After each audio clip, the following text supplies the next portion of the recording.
বড়জোড়ায় কি এমন ঘটলো যার জন্য হঠাৎই বেলিয়াতোড় হাই স্কুল মাঠে নামলো জনস্রোত?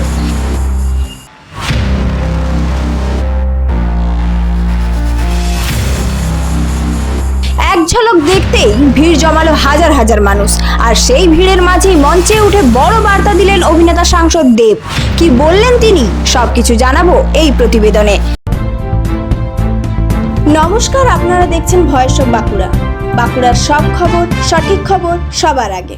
আসন্ন বিধানসভা নির্বাচনকে সামনে রেখে বাঁকুড়ার বড়জোড়া কেন্দ্রে জমে উঠেছে প্রচার।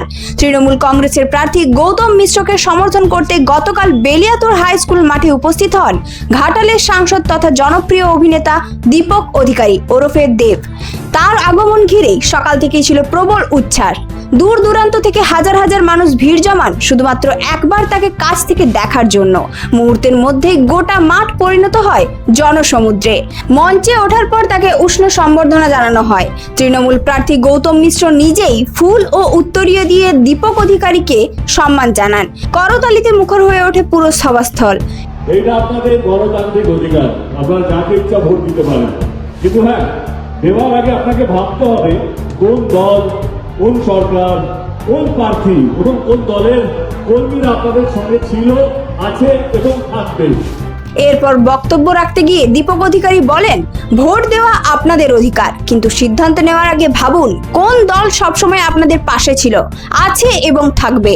তিনি আরো জানান, উন্নয়ন, নিরাপত্তা এবং ভবিষ্যতের কথা মাথায় রেখে ভোট দেওয়া উচিত। যে দল মানুষের পাশে দাঁড়ায় তাকে সমর্থন করার বার্তাই দেন তিনি। এই সভায় উঠে আসে মুখ্যমন্ত্রী মমতা ব্যানার্জির নেতৃত্বের কথাও, যার প্রতি মানুষের আস্থা রয়েছে বলে দাবি করা হয়। সব মিলিয়ে বড়জোড়ার এই জনসভা হয়ে উঠেছে তারকার আকর্ষণ, জনতার উচ্ছ্বাস আর রাজনৈতিক বার্তার এক অনন্য মেলবন্ধন। এই ধরনের গুরুত্বপূর্ণ খবর সবার আগে পেতে আমাদের চ্যানেলটি সাবস্ক্রাইব করুন আর ভিডিওটি শেয়ার করতে ভুলবেন না।